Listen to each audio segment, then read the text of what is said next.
And just a quick note before we begin. This podcast is for informational and educational purposes only. I'm not a licensed professional, just a parent who's experienced unimaginable loss. This isn't meant to replace help from a therapist, doctor, or other mental health professional. If you're struggling, please reach out to someone qualified. You're not alone.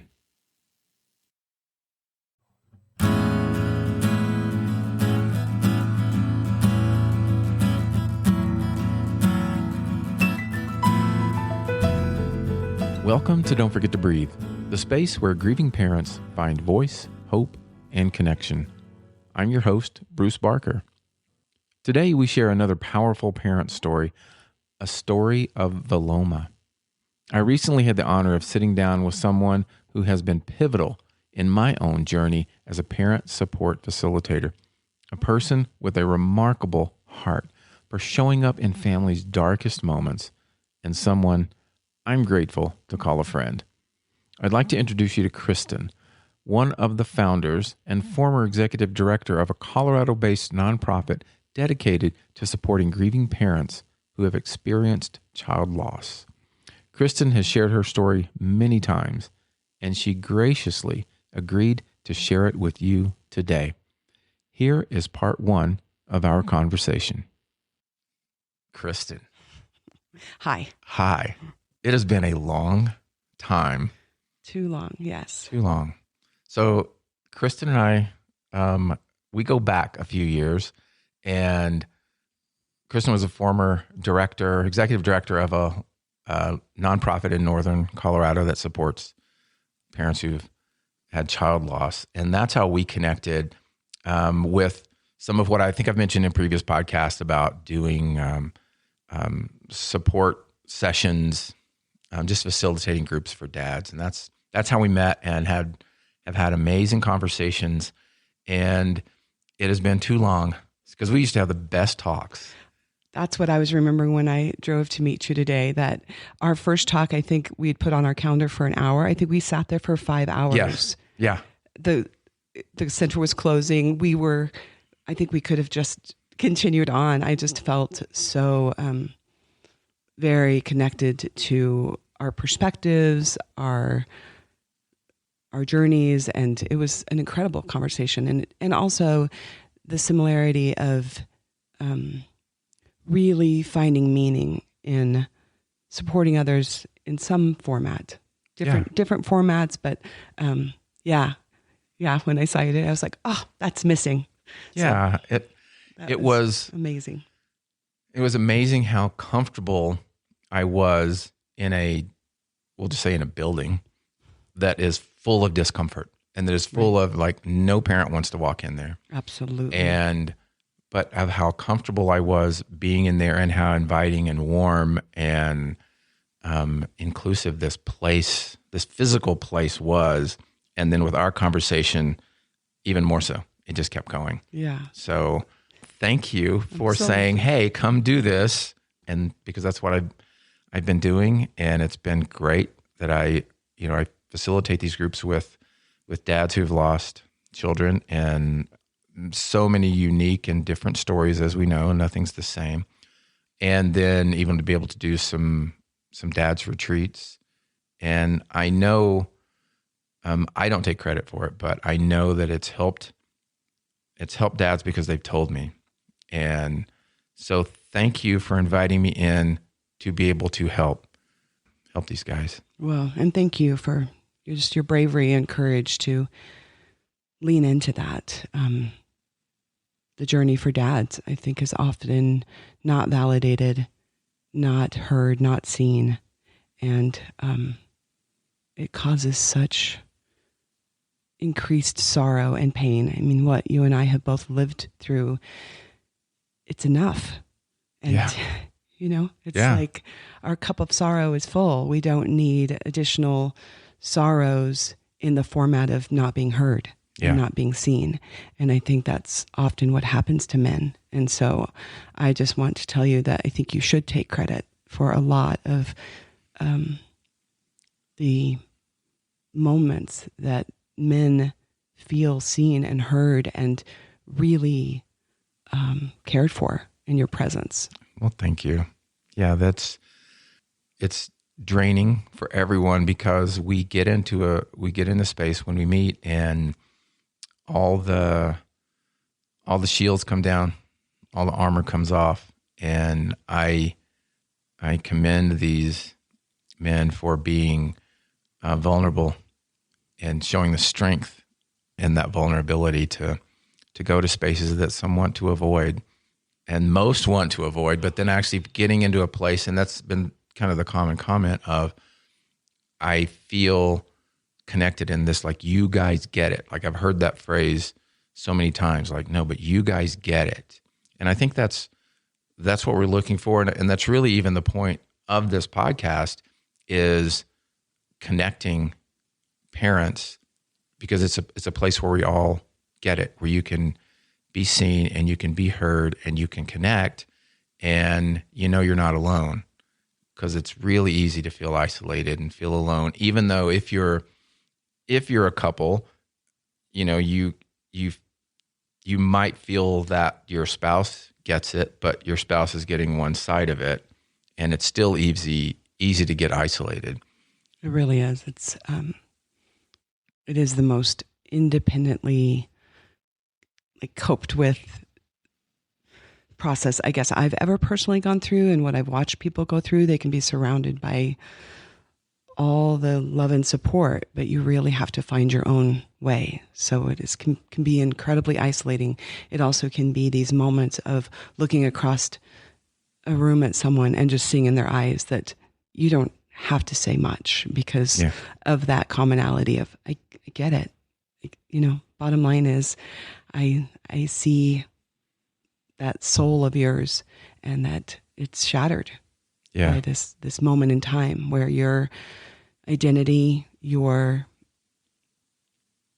belief that these bad, tragic things only happen to other people, then you become the other people.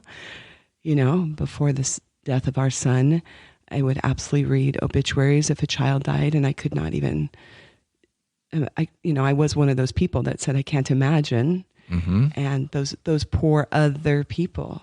And then in that moment, when our lives shattered without his physical presence, realizing I have become a member of that unthinkable club, that unthinkable worst nightmare for any of us. When we become parents, we imagine that there will be losses in our life that will be very, very sad. Mm-hmm. But the reversal of life's sequence to be outliving your child there's a Sanskrit word that's viloma, and it literally means out of the natural order. And I think viloma to me is such a word of fullness of this experience. It is out of our natural order, and it takes so much courage to just, in the beginning, to survive it, and then to transition to a place where you want to survive it. I think is two different things. Very different things, yeah. Our journey of viloma, began, Bruce, over 30 years ago. And, it's one of those stories of an everyday moment on a Wednesday morning, me alone with our son for one of those magical days of mom, kiddo playfulness, a morning of not having true breakfast, but counting pretzels and orange juice as breakfast and being outside catching bugs in our jammies, and not having to answer to really any outside influences.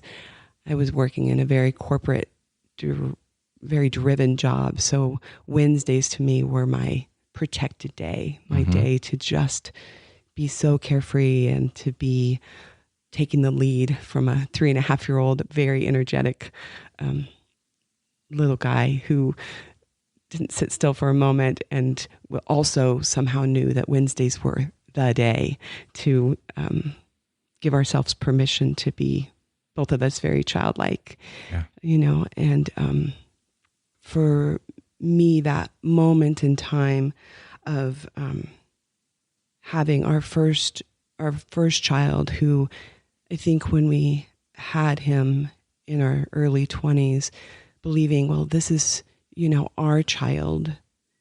And then realizing like he's the first for everyone in our family, the first grandchild, the first nephew, the first, we'd have birthday parties for our Zachary, and he would have 30 adults watching him.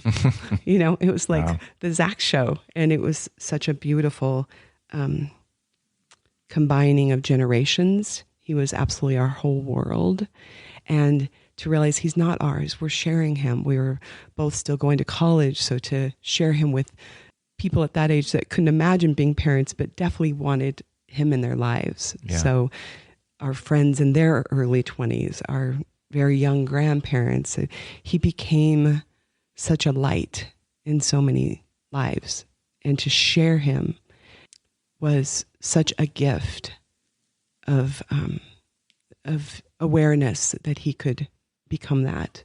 And then, on that Wednesday morning of a space of 1 minute to the next of he's gone, an unthinkable accident in his bedroom and no warning and no chance to say goodbye, no miracle recoveries, no medical interventions, just silence and disbelief that this is now our reality.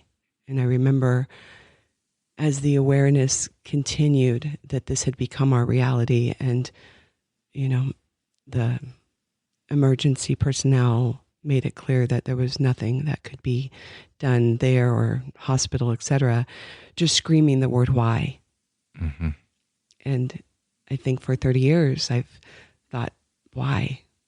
Why have we become the others? Why our son? Why this? Why? And it feels softer to not be wanting to scream that word from the mountaintops anymore, because I don't think I'm going to get an echo back of any answer. Right. Are you comfortable sharing what happened? Yeah. We had this glorious morning, and then we needed to take a brief nap. I needed to actually change out of my jammies to go into the real world. So I thought that'd be appropriate.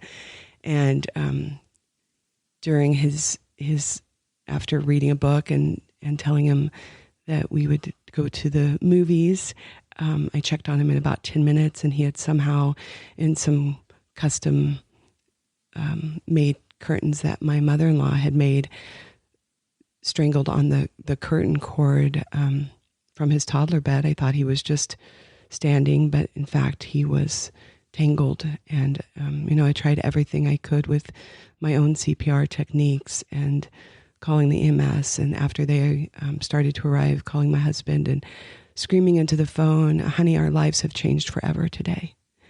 And just knowing that the truth of that, and seconds after them arriving, saying that into the phone so he could race to the hospital, there couldn't have been truer words. Right. Yeah. Looking back 3 decades later, there really could not have been truer words that our lives changed. Forever. Our entire axis of like the earth. Everything shifted. The earth, gravity, the earth spinning shifted. And days and even months afterwards, it's kind of shocking to see other people's lives. I remember driving down the street and thinking, those people in that car right there don't know that life should have paused. How can anyone's life be continuing when our life changed in this moment? Just like I said into the phone so profoundly on that morning to him, that afternoon to him. I think in the years that followed, we did what most grieving parents that I've witnessed over the years, as you mentioned, just forming an organization that was meant to see the true stories of bereaved parents. I've worked with probably thousands of families, and to see that the commonality as they too are screaming the word why, internally, externally. They are wondering, how do we navigate this? How do we shift from waking up in the morning and thinking, ugh, I'm awake again. Oh my God. Yes. This, I was assessed actually immediately in the hospital for being a suicide risk because of the words I was saying. And I'm sure they were shocking to the people there. But to me, there was this moment of just disappointment that I had to continue to breathe in and out. Yeah. That I did continue to breathe in and out. No action taken to stop me breathing in and out by myself, but certainly not a desire to continue to do that. Oh, 100%. I mean, I think I've spoken about that even on the podcast. What you said about driving down the road and you're in the car next to you. And for me on my side, there was just anger and looking in the car next door and going, you don't have a clue what has happened to me. You don't have a clue what's going on outside of, again, as I was saying, and from a very mean perspective of like, you don't have a clue what's going on outside your little world, because everything shifted. It was a perspective, everything. And I totally get the waking up. I mean, it resonates so much with me. For the first year, every morning I woke up, I was so angry. Like, why am I still here? And it's the same thing. I didn't feel that I had, again, however it would be defined, quote unquote, suicidal thoughts, other than I didn't want to be here. Absolutely. She wasn't here. I didn't want to be here. I didn't see a purpose. My only child, and I wasn't married at the time. Why? So I totally get, and that's just it is I can't say, and I hope none of us do, to say, I know how you feel. It's not that, but we just get it. Yeah. And so I get where, yes, it's different. Yeah. But I get where you were coming from. Yeah. Wow. Yeah. I had to say something because it just resonated so strongly with me. Yeah. I appreciate that connection to that moment, because I think it's scary for people that love us to hear that. So I often would stuff those thoughts down and put that mask on, that very, very heavy mask of, I'm fine. I'm here. Yeah. I'm surviving. Look at me. I'm working. I'm with friends. I'm filling my life. But here's my darkness, is that I woke up again. And my first thoughts were, why? The same why of, why did this happen? Why our son, why our sweet, sweet boy was, as you said, probably my first year of reality of, why am I here? Why not me? Yeah. Why? What can I do to trade and allow him to have his life back? Oh, yeah. And I feel like what we did was what most grieving parents do, is just, it's like a multiple choice of, let's try A, B, C, D, X, Y, Z to try to fill our lives with something. And whether it was, we filled it with ridiculous pets that, animals have always been my kind of solace.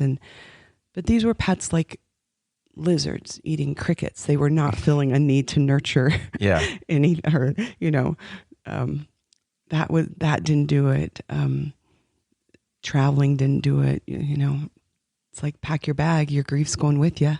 Doesn't matter whether you're sitting on a beautiful beach or in the mountains, or grief sitting right next to you. And yes, I think it's our instincts say, let me get away from this space, especially when a child had just died in a home. It was so confusing because all of his memories were in this home in such a short-lived life, but also right there in the living room, that's where the paramedic was. Right there in the kitchen was where I gave him CPR. Right there is his bedroom. Right there is the fingerprints on the front door, right in the exact same space of the most joy I'd ever experienced in my life of being a mother, was also this trauma of, I can't look at these spaces, so let me try to travel and go other places. Mm-hmm. But then you'd be there, in the most beautiful external environment, and you'd look kind of around and think, oh, here's my companion, grief.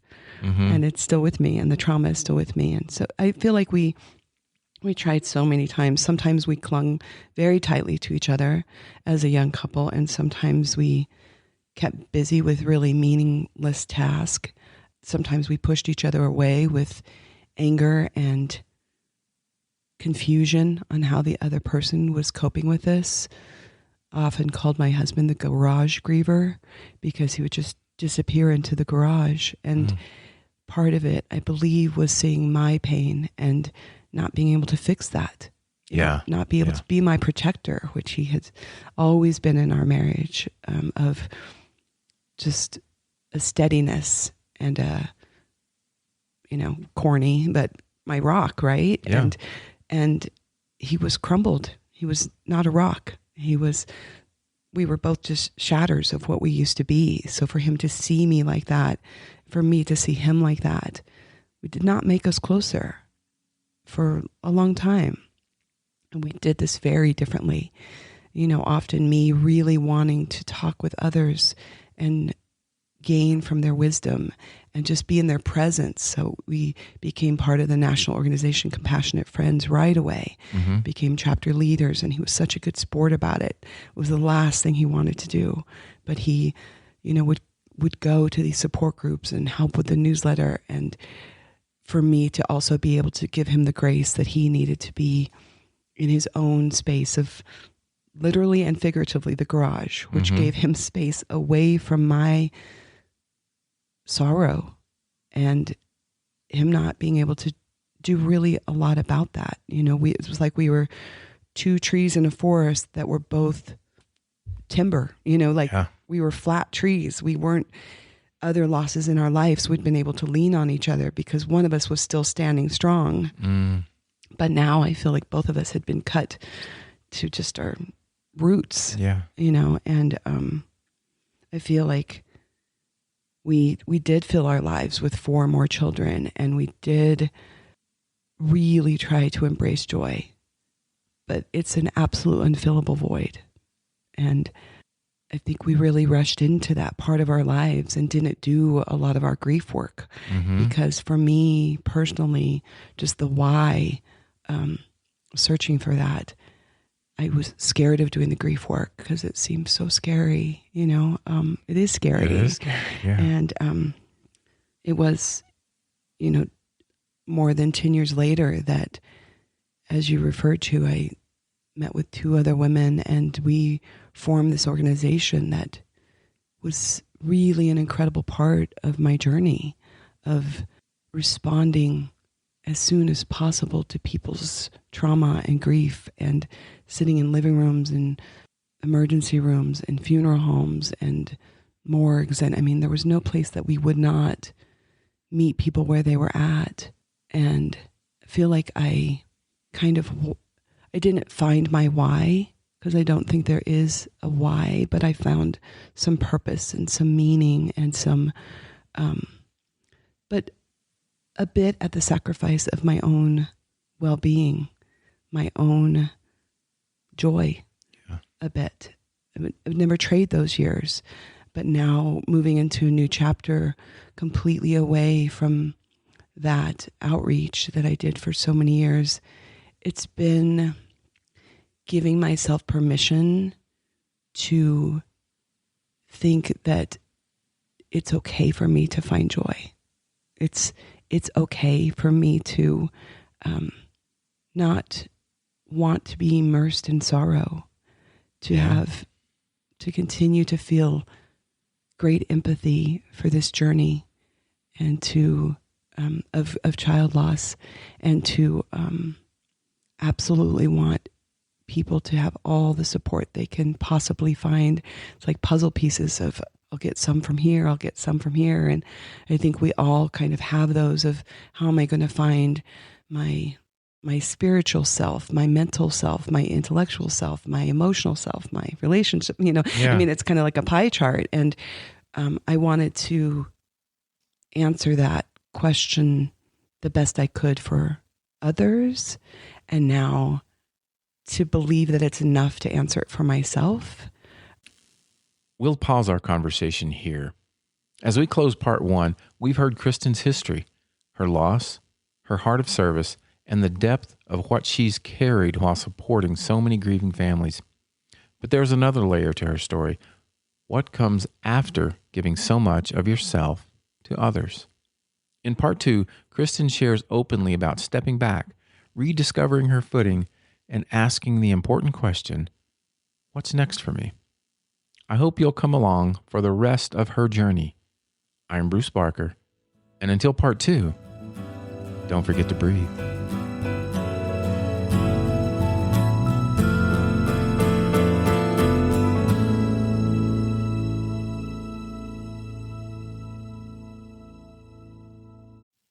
One more thing.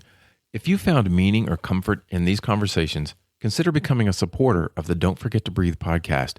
Your support helps keep these stories alive and makes it possible for others to find hope in their own grief journey. Your dollars go to offset costs associated with this production. You can learn more on the information page for this episode. And my contact email is bruce.barker61@yahoo.com. That's BRUCE.BARKER61@yahoo.com. Until next time.